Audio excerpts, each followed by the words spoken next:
So my dear friends and professionalist I Uday Singh advocate speaking. So ನೀವೆಲ್ಲರೂ ಸಹ ನನ್ನ ಚಾನಲನ್ನು ನೋಡ್ತಾ ಇದ್ದೀರಿ ಅಂತ ನಾನು ಅಂದ್ಕೊಂಡಿದ್ದೀನಿ. ಶೇರ್ ಮಾಡಿ, ಕಮೆಂಟ್ ಮಾಡಿ ಮತ್ತು ನನ್ನ ಚಾನಲ್ಗೆ ಸಬ್ಸ್ಕ್ರೈಬ್ ಆಗೋದನ್ನು ಮರಿಬೇಡಿ ಅಂತ ಹೇಳ್ತಾ, ಸೊ ಇವತ್ತು ನಾನು ತೆಗೆದುಕೊಂಡು ಬಂದಿರತಕ್ಕಂಥ ಒಂದು ವಿಷಯ ಅಂತಂದ್ರೆ, ಸೊ ಜೂನ್ 30 ರಾತ್ರಿ 12 ಗಂಟೆ ನಂತರ, ಫೋರ್ಟ್ ನೈಟ್ ನಂತರ ಈ ಒಂದು ಜುಡಿಷಿಯರಿ ಒಳಗಡೆ ಅಥವಾ ನ್ಯಾಯಾಂಗದ ವ್ಯವಸ್ಥೆ ಒಳಗಡೆ ವಕೀಲರಿಗೆ ಒಂದು ಹೊಸ ಕಾನೂನುಗಳು ಜಾರಿಗೆ ಬಂದಿದ್ದಾವೆ. ಅದು BNS ಇರ್ಬೋದು, BNSS ಇರ್ಬೋದು ಮತ್ತು BSA ಇರ್ಬೋದು. ಸೊ ಇದರಲ್ಲಿ ನಾನು ಇವತ್ತು ಆಯ್ಕೆ ಮಾಡ್ಕೊಂಡಿರ್ತಕ್ಕಂಥ ವಿಷಯ ಅಂತಂದ್ರೆ BNSS 2023. ಅದರೊಳಗಡೆ the concept of FIR, first information report, ಪ್ರಥಮ ಮಾಹಿತಿ ವರದಿ. ಇದ್ರ ಬಗ್ಗೆ ನಾನು ಒಂದಿಷ್ಟು ಈ ವಿಡಿಯೋ ಮೂಲಕ ಹೇಳಲಿಕ್ಕೆ ಇಷ್ಟಪಡ್ತೀನಿ. ಹೊಸ ಕಾಯ್ದೆ ಪ್ರಕಾರ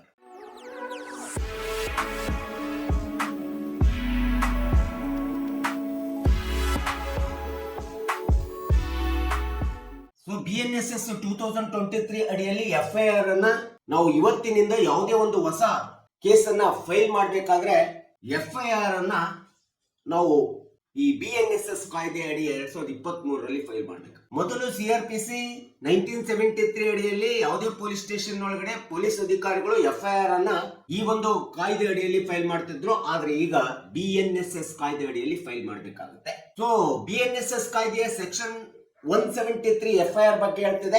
ಯಾವುದೇ ಒಂದು ವ್ಯಕ್ತಿ ಅಥವಾ ಸಾರ್ವಜನಿಕರಲ್ಲಿ ಸಹಜವಾಗಿ ಜಗಳ ಇರ್ಬೋದು, ವೈಮನಸ್ಸು ಇರ್ಬೋದು, ಮೋಸ ಇರ್ಬೋದು, ವಂಚನೆ ಇರ್ಬೋದು, ಅನ್ಯಾಯ ಇರ್ಬೋದು, ಕಳ್ಳತನ ಇರ್ಬೋದು, ದರೋಡೆಕೋರತನ ಇರ್ಬೋದು, ಕೊಲೆ ಸುಲಿಗೆಗಳು ಆಗ್ತಾ ಇರ್ತಕ್ಕಂಥದ್ದು ಇವತ್ತು ಸಮಾಜದಲ್ಲಿ ಸಹಜವಾಗಿ ಇಂಥ ಒಂದು ಕ್ರೈಮ್ಗಳು ಆಗ್ತಾ ಇರ್ತವೆ. ಸೊ ಇಂಥ ಸಂದರ್ಭದಲ್ಲಿ ಸಾರ್ವಜನಿಕರಾಗ್ಲಿ ಅಥವಾ ಯಾವುದೇ ಒಬ್ಬ ವ್ಯಕ್ತಿ ಆಗ್ಲಿ ಸಹಜವಾಗಿ ನಾವು ಪೊಲೀಸ್ ಸ್ಟೇಷನ್ಗೆ ಹೋಗಿ ಕಂಪ್ಲೇಂಟ್ ಅನ್ನು ಕೊಡ್ತೀವಿ, FIR ಮಾಡಿ ಅಂತೇಳಿ ಹೇಳ್ತೀವಿ. ಈ ಮೊದಲು ಪೊಲೀಸ್ ಅಧಿಕಾರಿ PSI ಇರ್ಬೋದು ಅಥವಾ ಔಟ್ ಸ್ಟೇಷನ್ ಆಫೀಸರ್ ಇರ್ಬೋದು ಅಥವಾ ರೈಟರ್ ಇರ್ಬೋದು, ಈ ಮೊದಲು CRPC 1973 ಸೆಕ್ಷನ್ 154 ಅಡಿಯಲ್ಲಿ FIR ಅನ್ನ ಫೈಲ್ ಮಾಡ್ಕೊಳ್ತಾ ಇದ್ರು.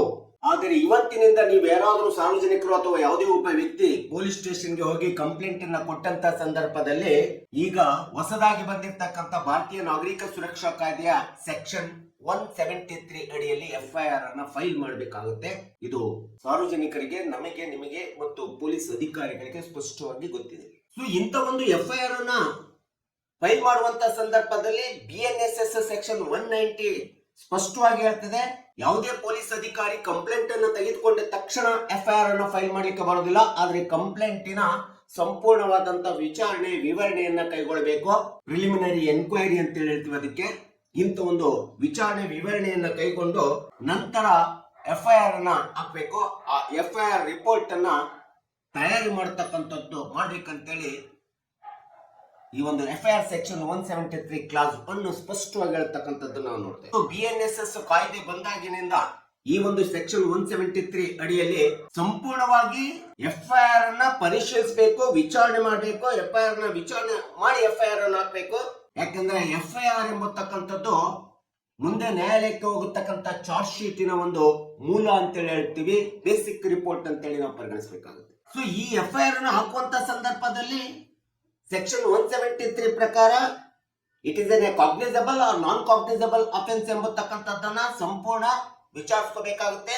ಮತ್ತು FIR ಫಾರ್ಮೆಟ್ ರಿಪೋರ್ಟ್ ಒಳಗೆ ಸ್ಪಷ್ಟವಾಗಿ ನಮೂದಿಸಬೇಕಾಗುತ್ತೆ. It is a cognizable offence or non cognizable offence ಎಂಬತಕ್ಕಂಥದ್ದನ್ನ ಸ್ಪಷ್ಟವಾಗಿ ಪೊಲೀಸ್ ಆಫೀಸರ್ಸ್ಗಳು ಅಥವಾ ರೈಟರು ಅಥವಾ ಸ್ಟೇಷನ್ ಹೌಸ್ ಆಫೀಸರ್ ಸ್ಪಷ್ಟವಾಗಿ ನಮೂದಿಸಬೇಕಾಗುತ್ತೆ ಸೆಕ್ಷನ್ 173 ಕ್ಲಾಸ್ 1 and 2 ಪ್ರಕಾರ. ಸೊ ಈ ರೀತಿ FIR ಅನ್ನ ಹಾಕಿ FIR ನ ಆಧಾರವನ್ನು ಅನುಸರಿಸಿ ಚಾರ್ಜ್ ಶೀಟ್ ಅನ್ನ ತಯಾರು ಮಾಡಬೇಕು. ಆ ಚಾರ್ಜ್ ಶೀಟ್ ಅನ್ನ ತಯಾರು ಮಾಡಿ ನಂತರದಲ್ಲಿ it has to submitted concerned jurisdiction of the court ಅಥವಾ ಮ್ಯಾಜಿಸ್ಟ್ರೇಟ್ ಅಂತ ಹೇಳಬೇಕಾಗುತ್ತೆ. ಈ ಒಂದು ನಿಯಮ ಸ್ಪಷ್ಟವಾಗಿ ಪಾಲಿಸಬೇಕಂತೇಳಿ BNSS 2023 ಹೇಳ್ತಾ ಇದೆ. ಸೊ CRPC 154 ಅಡಿಯಲ್ಲಿ FIR ಮಾಡ್ಲಿಕ್ಕೆ ಹೋದಾಗ it is N mandatory, it should not refused ಅಂತ ಹೇಳಿತ್ತು ಯಾವುದೇ ಪೊಲೀಸ್ ಆಫೀಸರು. ಅದೇ ತರ BNSS ಸೆಕ್ಷನ್ 175 ಪ್ರಕಾರ FIR ಅನ್ನ ರೆಫ್ಯೂಸ್ ಮಾಡಂಗಿಲ್ಲ ಮತ್ತು ಡಿಲೇ ಮಾಡಂಗಿಲ್ಲ. ಒಂದು ವೇಳೆ ರೆಫ್ಯೂಸ್ ಮಾಡಿದ್ರೆ ಕನ್ಸರ್ನ್ಡ್ ಪೊಲೀಸ್ ಸ್ಟೇಷನ್ ಆಫೀಸರು ಕಾರಣವನ್ನು ಕೊಡಬೇಕಾಗುತ್ತೆ. Why I am refusing your FIR ಅಂತೇಳಿ ರಿಟರ್ನ್ ನಲ್ಲಿ ಕಾರಣ ಕೊಡಬೇಕಾಗುತ್ತೆ.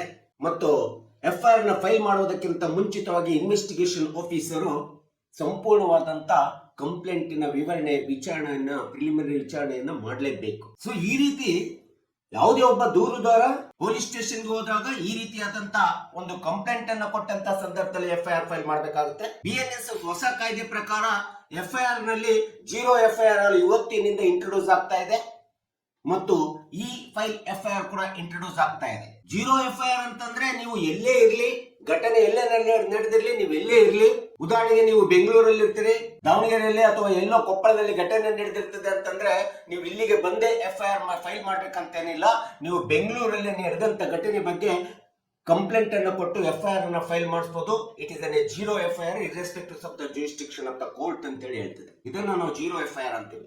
ಇಮೇಲ್ ಮೂಲಕ ಕೂಡ ನೀವು ಇವತ್ತಿನ ದಿನದಲ್ಲಿ ಡಿಜಿಟಲ್ ಟೆಕ್ನಾಲಜಿ ಪ್ರಕಾರ BNSS ಆಕ್ಟ್ ಕಾಯ್ದೆ ಇವತ್ತು ಅನ್ವಯ ಆಗೋದ್ರಿಂದ ಇವತ್ತಿನಿಂದ ನೀವು ಮನೆಯಲ್ಲ ಕೂತು ಮೊಬೈಲ್ ಮೂಲಕ ಇಮೇಲ್ ಮೂಲಕ ಯಾವುದೇ ಕನ್ಸರ್ನ್ ಪೊಲೀಸ್ ಸ್ಟೇಷನ್ಗೆ ಕಂಪ್ಲೇಂಟ್ ಅನ್ನು ಕೊಟ್ಟು FIR ಮಾಡಿಸಬಹುದು. ಆದ್ರೆ ಇದರಲ್ಲಿ ಒಂದು ಕಂಡೀಷನ್ ನಿಯಮ ಇದೆ. ನೀವು ಮೊಬೈಲ್ ಮೂಲಕ ಇಮೇಲ್ ಮೂಲಕ ಏನಾದ್ರೂ ಕನ್ಸರ್ನ್ ಪೊಲೀಸ್ ಸ್ಟೇಷನ್ಗೆ ಕಂಪ್ಲೇಂಟ್ ಅನ್ನು ಕೊಟ್ಟು FIR ಮಾಡಿಸ್ಬೇಕಾದ್ರೆ ಕಂಪ್ಲೇಂಟ್ ಅನ್ನು ಕೊಟ್ಟು 3 ದಿನದ ನಂತರ ತಕ್ಷಣದಲ್ಲಿ ನೀವು ಸಂಬಂಧಪಟ್ಟಂತ ಪೊಲೀಸ್ ಸ್ಟೇಷನ್ಗೆ ಹೋಗಿ ಸಂಬಂಧಪಟ್ಟಂತ PSI ಇರ್ಬೋದು, ಅಲ್ಲಿರ್ತಕ್ಕಂಥ ಔಟ್ ಸ್ಟೇಷನ್ ಅಧಿಕಾರಿಗೆ ಕಂಡುಬಿಟ್ಟು ನೀವು ಆ ಒಂದು ಕಂಪ್ಲೇಂಟಿನ ಫಾರ್ಮೆಟ್ ಇರ್ತದೆ, ಆ ಕಂಪ್ಲೇಂಟಿನ ಫಾರ್ಮೆಟ್ ಅನ್ನ ಫಿಲ್ಅಪ್ ಮಾಡಿಸಿ ಆ ಕಂಪ್ಲೇಂಟ್ ಫಾರ್ಮೆಟ್ಗೆ ಸಿಗ್ನೇಚರ್ ಮಾಡಬೇಕಾಗುತ್ತೆ. ಆಗ ನಿಮ್ಮ ಕಂಪ್ಲೇಂಟ್ FIR ಅಡ್ಮಿಸಬಲ್ ಆಗುತ್ತೆ.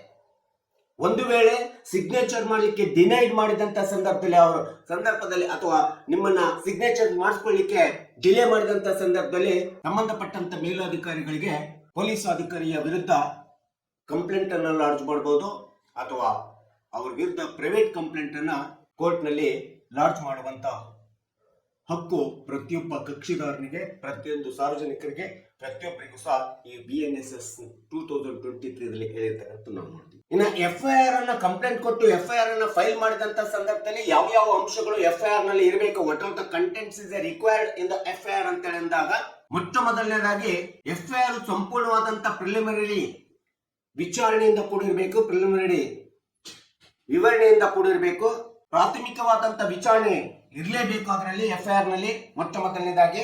ಎರಡನೇ ಅಂಶ ಅಂತಂದ್ರೆ FIR ಅನ್ನ ಫೈಲ್ ಮಾಡುವಂತ ಸಂದರ್ಭದಲ್ಲಿ ಆರೋಪಿಯ ಹೆಸರು, ಆರೋಪಿಯ ಅಡ್ರೆಸ್ ಮತ್ತು ಆರೋಪಿಗೆ ಬೇಕಾಗಿರ್ತಕ್ಕಂಥ ಅಪರಾಧಕ್ಕೆ ಬೇಕಾಗಿರ್ತಕ್ಕಂಥ ವಿಟ್ನೆಸಸ್, ಸಾಕ್ಷಿಗಳು ಮತ್ತು ಆರೋಪಿಯ ನಿಕ್ ನೇಮ್ ಇದ್ರೆ ಸರ್ನೇಮ್ ಅಂತೀವಿ ಅಥವಾ ನಿಕ್ ನೇಮ್ ಅಂತೀವಿ, ಆ ಸರ್ನೇಮ್ ಅಥವಾ ನಿಕ್ ನೇಮ್ ಅನ್ನು ಕೂಡ ಮೆನ್ಷನ್ ಮಾಡ್ಬೇಕಂತೇಳಿ ಈ BNSS ನಲ್ಲಿ ಸ್ಪಷ್ಟವಾಗಿ ಹೇಳಲಾಗಿದೆ.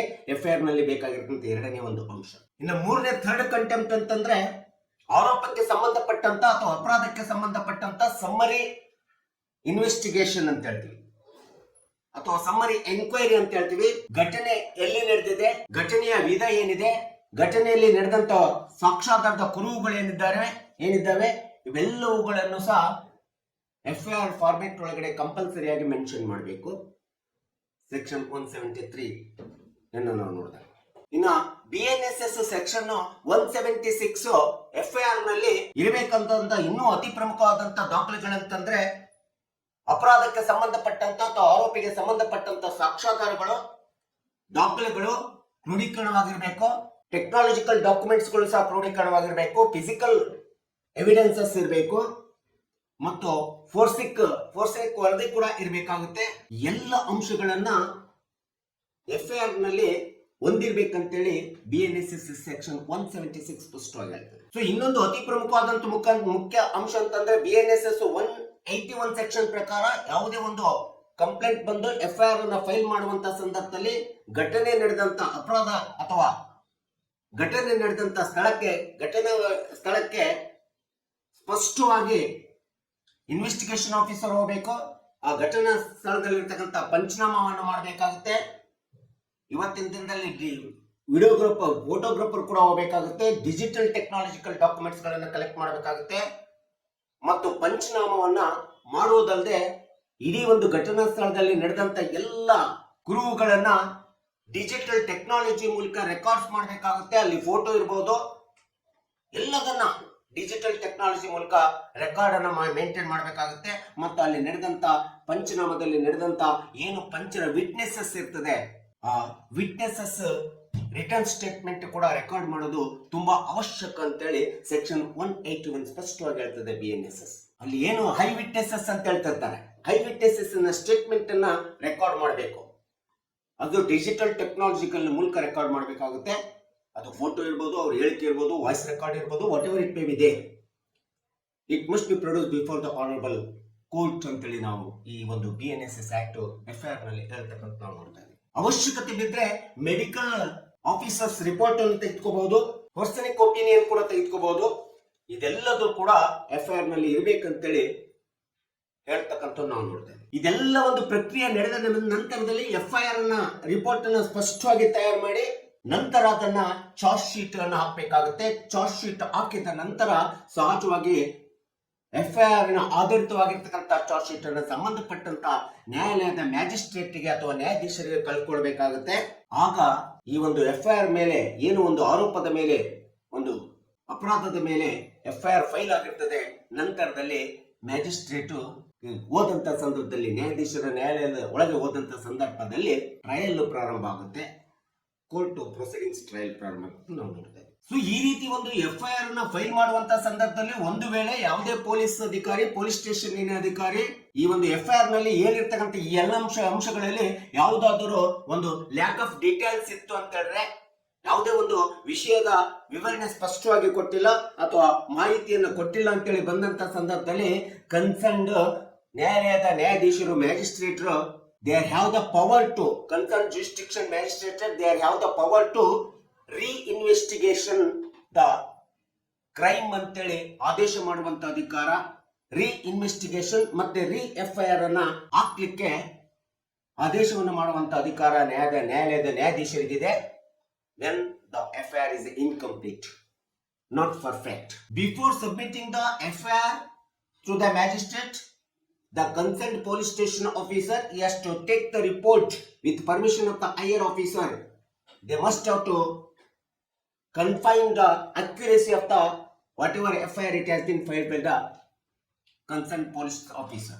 ಅದು DOSP ಲೆವೆಲ್ ಆಗಿರ್ಬೋದು, SP ಲೆವೆಲ್ ಆಗಿರ್ಬೋದು, ಇನ್ಯಾರದೇ ಹೈಯರ್ ಆಫೀಸರ್ಸ್ ಲೆವೆಲ್ಗಳಲ್ಲಿ ಅವರಿಗೆ ಪರ್ಮಿಷನ್ ತೆಗೆದುಕೋಬೇಕಾಗಿದೆ. ತಾವು ಫೈಲ್ ಮಾಡಿರ್ತಕ್ಕಂಥ FIR ಅಕ್ಯುರೇಸಿ ಇದೆ, ಕರೆಕ್ಟ್ ಇದೆ, ಸರಿ ಇದೆ, ಇಲ್ಲ ಎಂಬತಕ್ಕಂಥ ಬಗ್ಗೆ ಅವರ ಒಪ್ಪಿಗೆಯನ್ನು ತೆಗೆದುಕೊಂಡು ನಂತರ ಚಾರ್ಜ್ ಶೀಟ್ ಅನ್ನು ಹಾಕಿ ಅದನ್ನು ನ್ಯಾಯಾಲಯಕ್ಕೆ ಕಳಿಸಬೇಕಾಗುತ್ತೆ. ಇದು ಹೊಸ ಕಾಯ್ದೆ ಒಂದು ಸ್ಪಷ್ಟ ನಿಯಮವನ್ನು ನಾವು ನೋಡ್ತಾ ಇದ್ದೀವಿ. ಸೊ ಈ ರೀತಿಯಾದಂತ ಒಂದು ಇವತ್ತಿನ ದಿನಗಳಲ್ಲಿ ಈ ಒಂದು ಹೊಸ ಕಾಯ್ದೆ ಪ್ರಕಾರ 3 ವರ್ಷ ಅಥವಾ 7 ವರ್ಷದೊಳಗಡೆ ಇರ್ತಕ್ಕಂಥ ಯಾವುದೇ ಒಂದು ಕೇಸನ್ನ ಕಂಪ್ಲೇಂಟ್ ಆಗಿ, ಕೇಸ್ ಫೈಲ್ ಆಗಿ FIR ಅನ್ನು ಹಾಕಿ ಆ FIR ಒಳಗಡೆ ಏನಾದ್ರೂ ಅದು ಕಾಗ್ನಿಸಬಲ್ ಅಥವಾ ನಾನ್ ಕಾಗ್ನಿಸಬಲ್ ಅಂತೇಳಿ ಡಿಸಿಷನ್ ಮಾಡಿ ಕಳಿಸಿದಂತ ಸಂದರ್ಭದಲ್ಲಿ ಒಂದು ವೇಳೆ ಆರೋಪಿ ನಿರಪರಾಧಿ ಆಗಿದ್ದ ಅಥವಾ ಆರೋಪಿ ಯಾವುದೇ ಅಮಾಯಕನಾಗಿದ್ದ, ಅವನ ಮೇಲೆ ಯಾವುದೋ ಒತ್ತಡದಿಂದ ಕೇಸನ್ನ ಫಿಟ್ ಮಾಡಿದ್ದಾರೆ ಅಂತೇಳಿ ಕಂಡು ಬಂದಂತ ಸಂದರ್ಭದಲ್ಲಿ ಆ ಒಂದು ಕೇಸನ್ನ ಕ್ಲೋಸ್ ಮಾಡುವಂತ, ಖುಲಾಸೆಗೊಳಿಸುವಂತ ಒಂದು ಅಧಿಕಾರ ಸ್ಪಷ್ಟವಾಗಿ ನ್ಯಾಯಾಲಯದ ನ್ಯಾಯಾಧೀಶರಿಗೆ ಕೊಟ್ಟಿರ್ತಕ್ಕಂಥದ್ದನ್ನ ನಾವು ನೋಡ್ತೀವಿ. ಇಂಥ ಒಂದು ಸುಳ್ಳು FIR ಅನ್ನು ಹಾಕಿದಾಗ ಈ ರೀತಿ ಕಂಪ್ಲೇಂಟ್ ದಾರ ಯಾವಾಗ ಬಂದು ಪೊಲೀಸ್ ಸ್ಟೇಷನ್ಗೆ ಕಂಪ್ಲೇಂಟ್ ಅನ್ನ ಕೊಟ್ಟು FIR ಅನ್ನು ಹಾಕಿಸ್ತಾನೆ, ಹಾಕಿದಂತ FIR ನ ಒಂದು ಕಾಪಿಯನ್ನ ತಪ್ಪದೆ ದೂರುದಾರನಿಗೆ ಕೊಡಬೇಕಾಗುತ್ತೆ.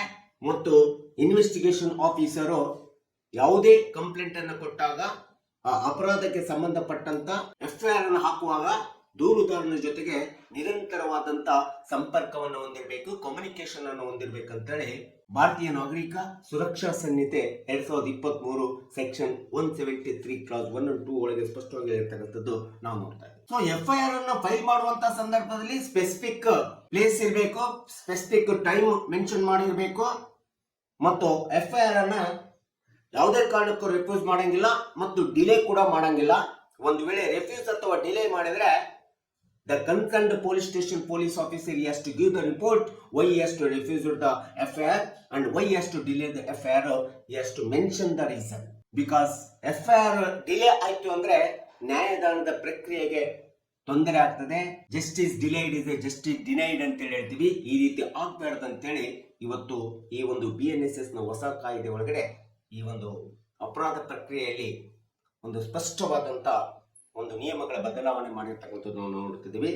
ಟೋಟಲಿ BNSS 2023 ಸೆಕ್ಷನ್ 173 ಅಡಿ ಒಳಗಡೆ ಇವತ್ತು ಕಾನೂನುಬದ್ಧವಾದಂತ ಒಂದು ಸ್ಪಷ್ಟವಾದಂತ ಅಕ್ಯುರೇಸಿ ಹೊಂದಿರತಕ್ಕಂಥ FIR ಅನ್ನ ಮಾಡಬಹುದು. ಆ FIR ನಲ್ಲಿ ವರದಿ ಇರ್ಬೋದು, ಕಂಪ್ಲೇಂಟಿನ ವರದಿ ಇರ್ಬೋದು, ವಿಚಾರಣೆ ಇರ್ಬೋದು, ಪ್ರಿಲಿಮಿನರಿ ಎನ್ಕ್ವೈರಿ ಇರ್ಬೋದು, ಅಕೌಂಟಬಿಲಿಟಿ ಇರ್ಬೋದು, ಎಫಿಷಿಯನ್ಸಿ ಇರ್ಬೋದು, and transparency, integrity, it has to be incurred in the FIR. It is a most significant important filing the FIR ಅಂತೇಳಿ. ಸೊ ಈ ಒಂದು BNSS Bharatiya Nagarik Suraksha Sanhita section 173 it will be refer the FIR ಅಂತೇಳಿ ನಾನು ಈ video ಮೂಲಕ so ಇವತ್ತಿನಿಂದ ಹೊಸ ಕಾನೂನು ಕಾಯ್ದೆಗಳ ಬಗ್ಗೆ ನಾನು ಇನ್ನೂ ಹೆಚ್ಚಾಗಿ ಹೇಳಲಿಕ್ಕೆ ಪ್ರಯತ್ನವನ್ನು ಮಾಡ್ತೀನಿ. ಸೊ ದಯವಿಟ್ಟು ಈ ವಿಡಿಯೋ ಇಷ್ಟ ಆಗಿದ್ದರೆ ನೀವೆಲ್ಲರೂ ಸಹ ನನ್ನ ಚಾನೆಲ್ಗೆ ಶೇರ್ ಮಾಡಿ, ಲೈಕ್ ಮಾಡಿ, ಕಮೆಂಟ್ ಮಾಡಿ ಮತ್ತು ನನ್ನ ಚಾನೆಲ್ಗೆ ಸಬ್ಸ್ಕ್ರೈಬ್ ಆಗೋದನ್ನು ಮರಿಬೇಡಿ ಅಂತ ಹೇಳ್ತಾ ಇವತ್ತಿನ ವಿಷಯಕ್ಕೆ ವಿರಾಮವನ್ನು ಹೇಳ್ತೀನಿ. ಇನ್ನೊಂದು ವಿಷಯವನ್ನು ತೆಗೆದುಕೊಂಡು ಮುಂದಿನ ದಿನಗಳಲ್ಲಿ ನಿಮ್ಮ ಮುಂದೆ ಬರ್ತೀನಿ. ಜೈ ಹಿಂದ್, ಜೈ ಕರ್ನಾಟಕ.